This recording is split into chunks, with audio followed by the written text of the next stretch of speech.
ہمارے ایک دوست ہیں professor doctor Aman Ullah, Dean faculty of law ہیں پنجاب یونیورسٹی۔ وہ جب بھی کبھی مجھے ملتے ہیں ایک بات بڑی اچھی کرتے ہیں، وہ کہتے ہیں اختلافات برکت ہے، اختلاف برکت کا نام ہے۔ یعنی کہ اختلاف بعض اوقات آپ کی سمت تبدیل کر دیتا ہے، آپ کی اصلاح کر دیتا ہے، اور آپ کا اگر کسی بات پہ آپ کے پاس معلومات کم ہیں تو ایک موقع دے دیتا آپ کو مزید تحقیق کا۔ اور میرا خیال ہے ہمیں ہر وقت اپنی اصلاح کے لیے تیار رہنا چاہیے۔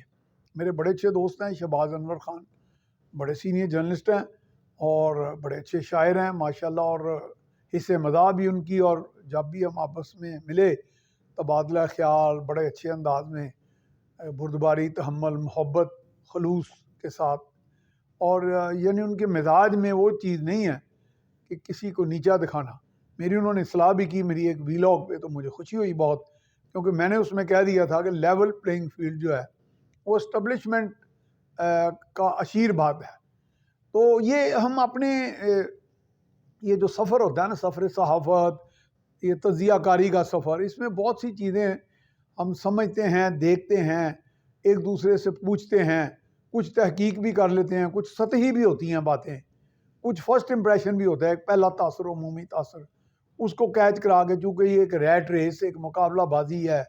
کہ کون پہلے کیا بات کرتا ہے۔ اب میں وہ ماضی میں تو اس طرح کی خبریں ہم دیتے رہے اخبارات میں، جس میں جی آنے والے وقت میں کیا ہوگا، وہ پٹ بھی جاتی تھی اور کئی نہیں بھی پٹتی تھی، اور بڑے بڑے نامور جو اس وقت اینکرز ہیں ان کی خبریں بھی پٹتی رہی ہیں۔ میں نے حتی الوسع کوشش کی، میرا ادارہ خاص طور پہ اس بات پہ، حالانکہ ان کے بارے میں بھی کئی لوگ کچھ مختلف طرح کی اوپینینز رکھتے ہیں، لیکن بہرحال ایک ادارے سے منسلک ہیں ہم سب لوگ ہی اپنی اپنی جگہ پہ جو بھی جرنلسٹ ہیں، تو وہاں ہم اپنی پروفیشنلزم کا بھی تحفظ کرتے ہیں۔ اور کچھ اداروں میں جیسے ہمارے ادارے میں بھی ہے، بہت سی ہماری خبریں روک دی جاتی ہیں، گیٹ کیپنگ کا وہ انسٹرومنٹ ٹول استعمال کر کے کہا جاتا ہے کہ یہ عوامی مفاد میں نہیں ہے، یا اس کی تحقیق جو تھی اس میں کمی رہ گئی۔ جیسے مجھے ایک بہت انتہائی باوثوق ذرائع، بلکہ بارسوخ ذرائع سے ایک خبر ملی تھی کہ متحدہ عرب امارات کا ایک یہاں پہ وفد آیا تھا، تو ان کو کچھ مشکلات درپیش آئی تھیں ادھر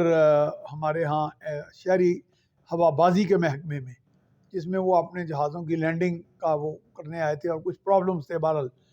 تو اس میں نے جو خبر دی تھی وہ بریکنگ نیوز ہی تھی، اور آئی بھی ادھر ہی سے تھی،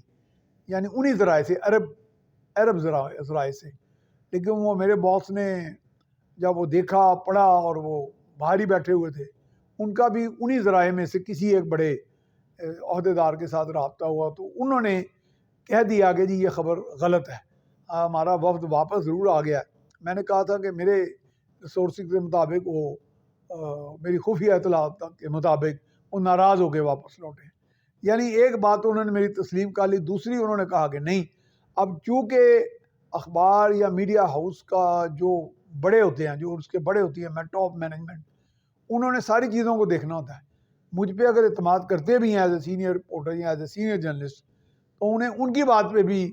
اعتماد کرنا پڑے گا، بلکہ اس کو ہمیں سب کو مل کے جو پارٹی اگریوڈ ہے یا جس کے بارے میں ہم خبر دے رہے ہیں، اگر اس کی رائے آ جائے، تو ویسے عام طور پہ تو ہمارا معمول یہ ہوتا ہے کہ ہم ان کی رائے شامل کر کے خبر دے دیتے ہیں، لیکن اس وقت فیصلہ کیا گیا میری ٹاپ مینجمنٹ کی طرف سے کہ وہاں سے چونکہ تردید آ گئی ہے، یہ انہوں نے مان لیا کہ وفد واپس آ گیا، اللہ وفد نے ٹھہرنا تھا، تو خبر کی تو میری تصدیق ہو رہی تھی، لیکن بہرحال فیصلہ چونکہ کر لیا گیا، ہم نے وہ خبر شائع نہیں کی۔ بہرحال اسی طرح معاملات ہوتے ہیں۔ جیسے میں نے اب لیول پلینگ فیلڈ پہ بات کی، تو لیول پلینگ فیلڈ جو ہے، ہمارا ملک ابھی تک ڈی فیکٹو نظام کے تحت چلتا رہا، یعنی حقائق ہیں کیا، وہ کواکب کے نظام کے تحت کہہ سکتے ہیں چلتا ہے، کہ کواکب ہیں کچھ، دکھائی دیتے ہیں کچھ، حقائق ہیں کچھ، دکھائی دیتے ہیں کچھ، حقائق ہیں کچھ، دکھائی دیتے ہیں کچھ۔ تو ہمیں یہ ایک بات تو اب تقریباً پاکستان کا چپا چپا بچہ جانتا ہے کہ پاکستان میں حکمرانی جو ہے، الٹیمیٹ اتھارٹی جو ہے، فائنل اتھارٹی، تو بالآخر جہاں پہ جا کے تان ٹوٹتی ہے، وہ ابھی تک تو اسٹیبلشمنٹ ہی رہی ہے، یا پھر ان کے بعد کافی حد تک عدلیہ بھی رہی ہے، جو کئی چیزیں اسٹرائک ڈاؤن بھی کر دیتے تھے۔ حالانکہ سول سروسز میں نے خود بھی دیکھا بطور ایک سی ایس ایس آفیسر بھی، اور ویسے بھی اب 38-39 سال جرنلزم میں ہر لیول پہ، حکومت کے ہر لیول پہ، سول، ملٹری، معاشی عہدے داروں کے ساتھ انٹریکشن ٹاپ لیول سے نیچے تک ہوا، ان کے ساتھ ٹریول بھی کیا، تو اس میں بعض اوقات تو بلکہ 90% انسٹنسز میں نے دیکھا کہ سیکشن افسر سے بھی نیچے کچھ عملہ، وہاں سے لے کے گریڈ 22 تک افسر تک،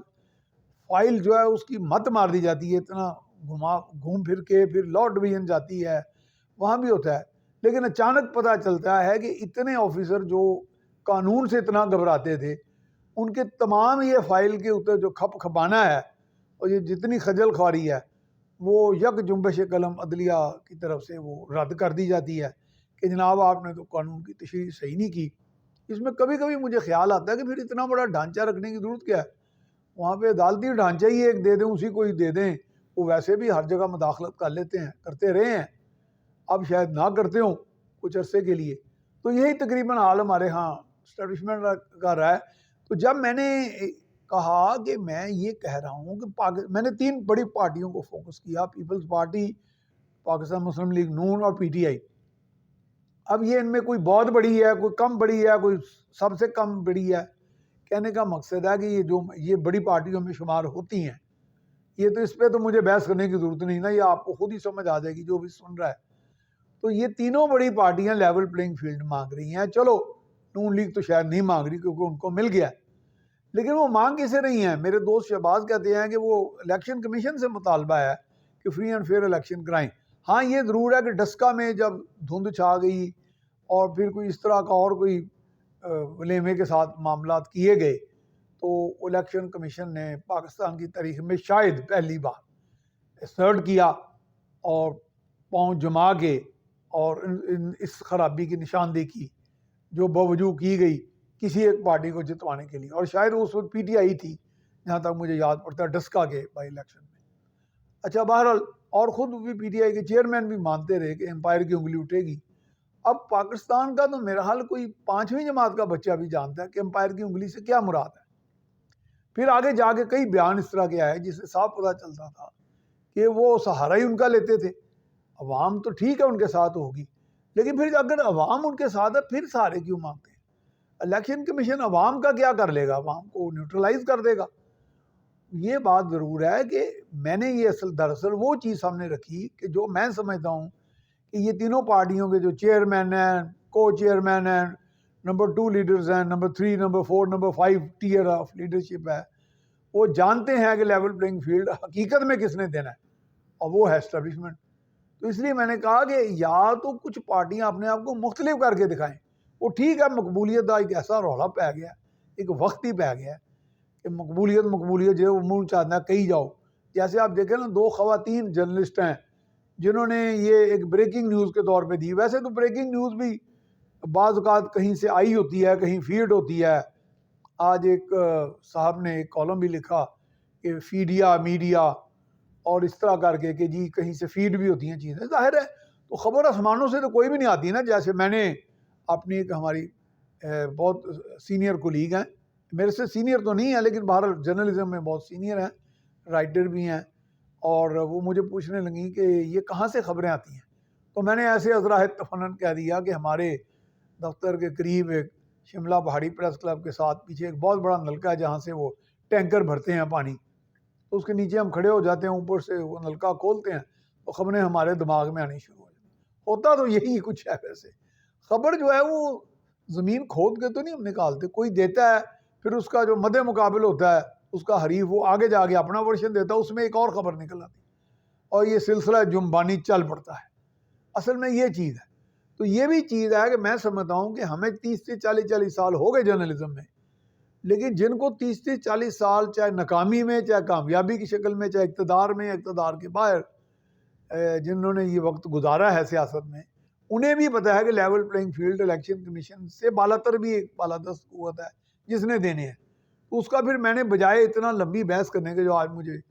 مجبور ہو گیا ہوں کرنے کے، تو میں نے کہا یہاں پہ ڈی فیکٹو رولرز کا نظام چلتا ہے، تو جو اصلی یعنی اصلی اور اصیل، تو ان سے وہ سب لوگ آشیرواد مانگ رہے ہیں۔ اب وہ جو خواتین کا قصہ ہے، اب ان کو کسی نے خبر فیڈ کر دی، لیکن اب وہ چونکہ فرق ہوگی اور ان سے وہ ثابت کرنے کی میڈیا میں کوشش کی جا رہی ہے کہ وہ عمران خان کے بہاف پہ ایٹ ہز بیسٹ یہ سارا کچھ کرتی تھی. ملتا یا نہیں ملتا، واقعی یہ بات ویسے تو صحیح ہے. میں نے خود بڑے کیسز بھگتے ہوئے ہیں، ملٹری کورٹس بھی سارے، اور میں سمجھتا ہوں میں قانون دان کے قریب قریب یہ قانون دان ہوں، نیم قانون دان کہہ سکتے ہیں. تو میں یہ سمجھتا ہوں کہ عدالت یا جج جو عدالتی فیصلے ہوتے ہیں، شواہد جب تک بالکل ٹھوس نہ ہوں، ان کے پیچھے کروبریٹنگ ایویڈنس، شواہد کے اوپر شواہد نہ ہوں جو ثابت کرتے ہوں، اور پھر جا کے سرکمسٹانشل ایویڈنس کے حالات و واقعات پورے اسٹڈی کرنے کے بعد ایک معمولی سا بھی ذرہ برابر بھی شک ہو کسی کیس میں تو عدالت ملزم کو بری کر دیتی ہے، اسے مجرم نہیں قرار دیتی. تو اس لیے یہ قبل از وقت واقعی کہنا کہ فرح گوگی نے اگر یہ کرپشن کی ہے، ویسے تو ایڈوکیٹ اظہر صدیق میرے چھوٹے بھائیوں کی طرح وہ کہتے ہیں کہ کی نہیں، اگر کی بھی ہے تو ہر چیز ڈکلیئر ہے جو ان کا ویلتھ کے بارے میں کہا جا رہا ہے. تو یہ تو خیر آگے فیصلہ عدالتوں نے کرنا ہے، یا وکیلوں نے بھی. آپ دیکھیں نا، ایک وکیل تو کہہ رہے ہیں کہ جی انہوں نے کچھ بھی نہیں کیا، اگر دوسری طرف سے 4 5 یا 2 اسی طرح کے لمبے چوڑے ہیفٹی رحیم و زخیم وکیل آ جائیں تو ممکن ہے ان کا پلڑا بھاری ہو جو ثابت ہی کر دیں کہ جناب یہ تو چیز ایسے ہے. لیکن جو حشر اس اسلامی معاشرے میں رہنے والے خواتین اور مردوں نے سوشل میڈیا پر ان 2 خواتین جرنلسٹ کا کیا ہے، الحفیظ علماء، شرم آ رہی ہے کہ ہماری مائیں بہنیں یا ہمارے وہ بھائی جو کسی ایک محبوب قائد کی عشق میں، اس کے دیوانگی میں، ان دھیوں بہنوں اس با حیا اسلامی معاشرے میں ان کو جن القاب سے بلا رہے ہیں، ان میں ان کو اس سے تو میرا خیال ہے کہ وہ پتہ نہیں اس دنیا میں تو اگلے جہان میں ان کو دوزخ میں جائیں گے کہ نہیں جائیں گے. لیکن صرف ایک اپنی پسند ناپسند لیڈرشپ پہ جو پسند ناپسند کا معاملہ ہے، اس پہ آپ ان خواتین کی اتنی بے شرمی سے بے حرمتی کر رہے ہیں. کیا یہ دین اسلام میں الاؤ ہے؟ کیا یہ اخلاقیات میں الاؤ ہے؟ کیا یہ بقائے باہمی کے اصولوں میں الاؤ ہے؟ کیا آپ کے من میں خود اس طرح کی باتیں کرتے ہوئے شرم آتی ہے؟ یہ فیصلہ آپ خود ہی کر لیں.